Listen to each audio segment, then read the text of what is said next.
Giovani, buongiorno e ben ritrovati sul canale di Neapolis 1926. Per prima cosa iscriviti al canale, è gratis. Waiu! È la Gazzetta dello Sport questa mattina apre con le bombe, ma proprio quelle bombe a mano, che sapete che là proprio pesanti. Dà per fatto l'affare David Napoli. David vuole Napoli. Il centravanti dice sì, anche senza UEFA Champions League. Si tratta con il Lille. Via al dopo Osimhen, incontro tra il DS Manna e gli agenti del giocatore, accordo per 3 milioni di ingaggio. Allora, poi ci andremo a leggere tutto l'articolo, non vi preoccupate, però quello che io vi voglio far capire è questo. Io già ho parlato del dopo Osimhen, si era già parlato, ne avevamo già parlato qui sul canale per il dopo Osimhen. Ecco, il dopo Osimhen lo devi costruire ora, perché tu quando andrai a fare il ritiro estivo già devi avere i giocatori pronti per giocare. Non facciamo lo stesso errore che abbiamo fatto con Nathan, perché poi l'abbiamo ripagato. Avete visto cosa è successo con Nathan?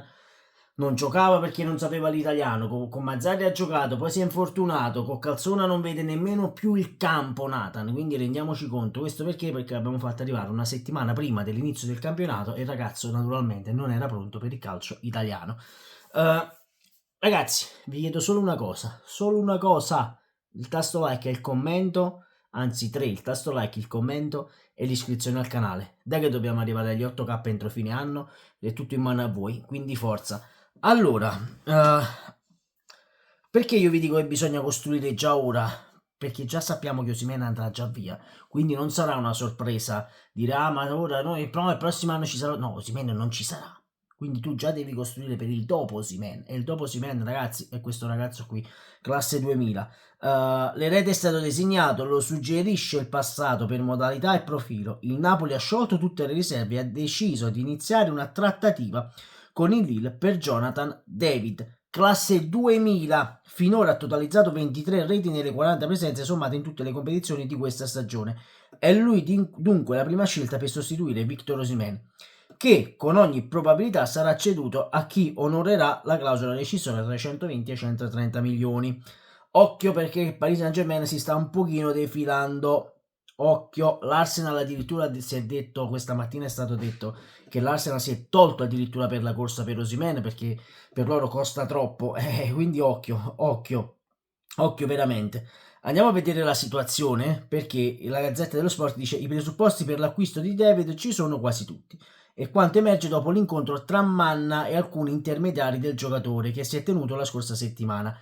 Si parla già di Manna, perché si parla già di Manna? Perché Manna attualmente è alla Juventus ma non può operare, quindi Manna è esterno alla Juventus, in dirigenza ce lo vedete sempre, questo è normale, ma non ha più nessun potere sulla dirigenza della Juventus, quindi per questo Manna può già parlare a nome del Napoli. Quindi ragazzi è normale questa cosa, non venite a dirmi no ma come fa Manna a parlare. Dimmi Diego, vieni un attimo. Vuoi Batman? Te lo vengo a prendere subito, un attimo. Quindi per questo Manna può parlare a nome della SSC Napoli, perché è stato tolto dal consiglio della Juventus, anche se ad oggi sta prendendo soldi dalla Juventus. Stiamo facendo il video, saluta i nostri amici, saluta tutti, non ti hanno visto? Ecco, così ti hanno visto. Ah, un attimo, gli vado a prendere Batman e ritorno. Eccoci qua, siamo ritornati, scusatemi, ma lo sapete che quando ci sono i bimbi in casa è così, bisogna dare spazio a loro e poi veniamo noi. Allora, detto questo, stavamo dicendo di Manna, che Manna può già operare per il Napoli. Naturalmente la Juventus l'ha fatto fuori, no che l'ha fatto fuori, è sempre nel libro paga della Juventus, però è fatto fuori. Non ha nessun alcun potere nemmeno sulla Juventus Next Gen, se non sbaglio, quindi sta già gestendo tutto giunto lì alla Juventus. Allora, stavamo dicendo, così nel confronto sono state gettate le basi di un'operazione che non dovrebbe trovare intoppi, e qui è già qualcosa di buono perché voglio sapere come sono le trattative fra il Napoli, gli agenti, i calciatori per firmare un accordo, per trovare l'intesa con il giocatore, 8000 pagine, quindi rendiamoci conto. Allora, il giocatore è attirato dal progetto tecnico ed è pronto a misurarsi in contesti diversi ai suoi occhi più prestigiosi. E Lille chiede 50 milioni, ma il presidente del Napoli, pardon, per ora ha dato un budget di partenza di 35 milioni più bonus legati ai risultati. ma il presidente, tra le due società intercorrono ottimi rapporti e questo è sicuramente un fattore che non da non sottovalutare, scrive la Gazzetta, nelle previsioni che questa distanza possa ridursi senza troppe difficoltà, anche perché ottenuto il sì dell'attaccante diventano minime le possibilità di un prolungamento con i francesi. Non sto pensando al futuro e non so se attraverso il mio agente si sta ragionando sulla permanenza. Ne parleremo a fine campionato, mancano ancora diverse partite importanti come il ritorno dei quarti di Conference League con l'Aston Villa domani, quindi oggi. Domani, scusatemi, domani. Voglio concentrarmi su ciò che accade in campo e la posizione di David. Ragazzi, qui parla anche della strategia di Aurelio De Laurentiis. De Laurentiis intanto vuole blindarlo e magari ottenere una promessa per i prossimi mesi, così da non correre il rischio di farselo soffiare, anche perché gli altri nomi nell'elenco della dirigenza presente e futura, Jimenez, Zirkzee, Boniface, sono già diventati fuori mercato. L'immobilismo è stato il primo dei mali che ha colpito la squadra. Subito dopo essersi cuciti addosso il tricolore. E il presidente è il primo ad essere assolutamente consapevole, ora che non lo potrà più sfoggiare.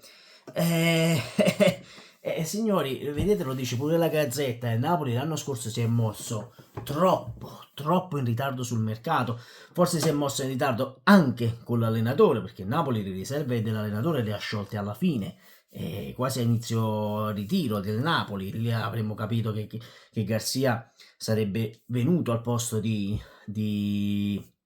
mister Luciano Spalletti, ma ci sarà anche un video apposta per Luciano Spalletti, ragazzi, non oggi, forse domani lo farò uscire, ora vediamo un po', perché molti stanno già dicendo il Napoli è in questa situazione per colpe di Luciano Spalletti, e ragazzi io qui non ci sto perché tu non puoi dare addosso un allenatore che ti ha cucito lo scudetto sul petto dopo 33 anni, mi dispiace dirlo, però non possiamo nemmeno